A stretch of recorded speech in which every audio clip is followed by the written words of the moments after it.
smo dolžni povedati, da za razvoj slovenske glasbe na tak ali drugačen način v zelo širokem pomenu besede, tako novejše, mlajše, kot tudi tradicionalne glasbe, oziroma vseh glasbenih žanrov, na Ministrstvo za kulturo v različnih oblikah svojih podpor in ukrepov namenimo kar nekaj denarja. In prav je, da slišite.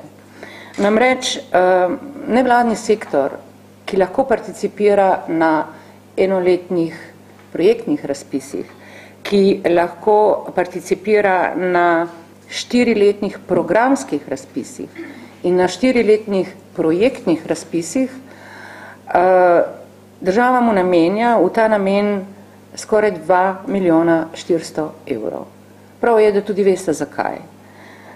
Spodbujamo koncertne cikle, festivale, mednarodne festivale, mednarodno sodelovanje, glasbeno založništvo, revije, pa tudi izdaja nosilcev zvoka, notne zapise, naročile izvirnih glasbenih del, koreografij, stroške dela, nakup opreme, to govorim o 4-letnih programskih razpisih in naj poudarim, da čutim veliko zadovoljstvo, da smo uspeli v lanskem letu z 4-letnimi razpisi, se ne na področju glasbe samo, ampak tudi na drugih področjih ustvarjalnosti, doseči neke vrste, tako rekoč koncesijo, to se pravi nek dogovor z nevladnimi organizacijami, to se pravi ne z javnim sektorjem oziroma javnimi zavodi, da lahko varno za daljši čas vedo, kaj bodo delali s ciljem, ki so si ga zastavili in s potrditvijo razpisov na Ministrstvo za kulturo, kot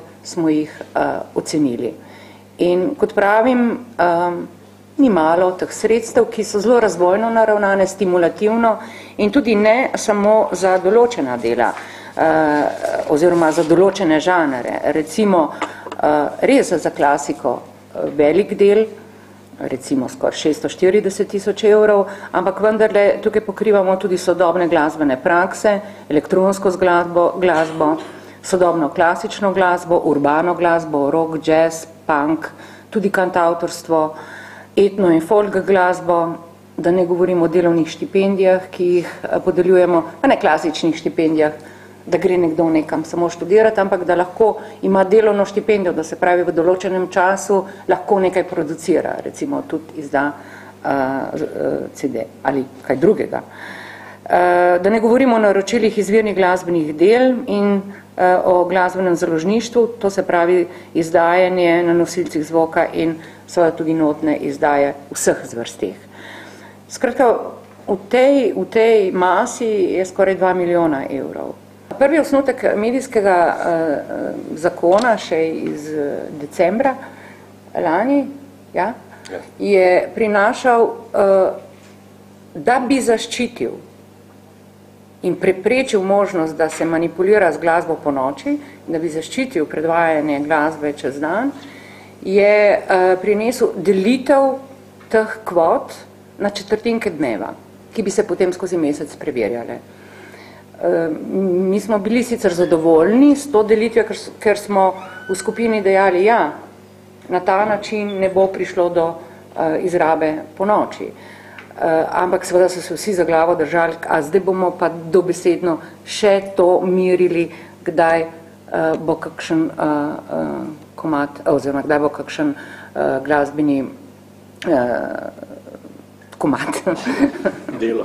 Glasbeno delo predvajano. Kajti uredniki, se ne mislite, da smo mi to na pamet delali, vendarle smo se pogovarjali s številnimi soudeleženci v tem možnemu in nemožnemu procesu, pravijo, da so utesnjeni, da nenehno se jim teče metronom, kdaj bodo kaj morali dati gor. Ampak kakorkoli že.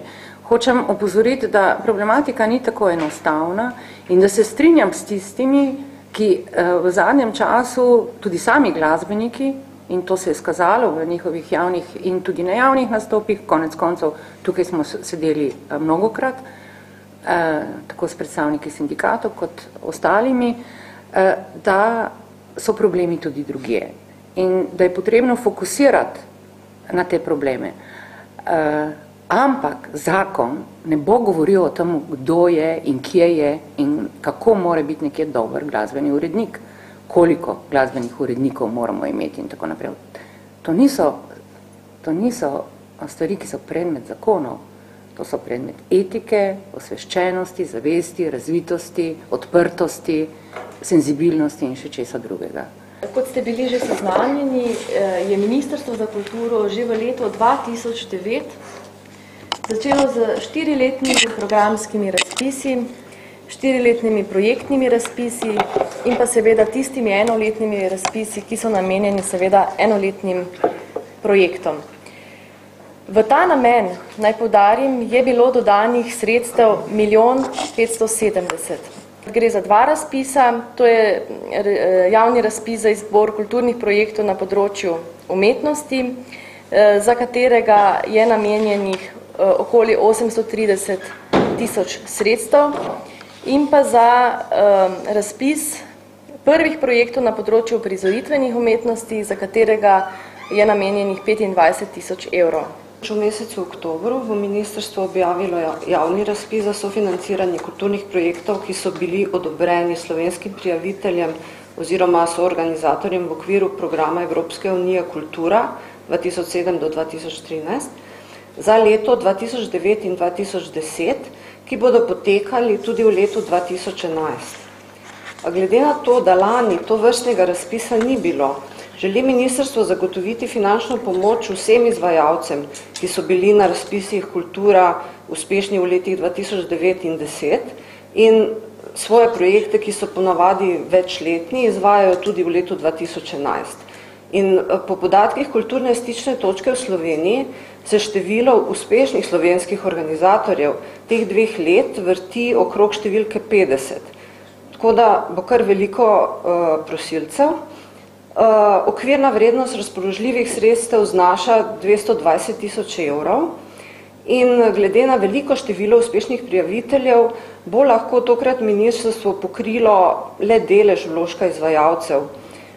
Pričakujemo, da v letu 2012 ta delež višji, se bo šlo za projekte, ki se prijavljajo na nove razpise Evropske unije in eden od rokov je ravno kar zdajle 1. oktobra letos. Cilj razpisa je oblikovanje nacionalne podporne sheme, ki bo ustvarila še boljše pogoje za uspešno konkuriranje slovenskih izvajalcev v tem kulturnem programu skupnosti, ki jo spodbuja, kot veste, transnacionalno sodelovanje v Evropi.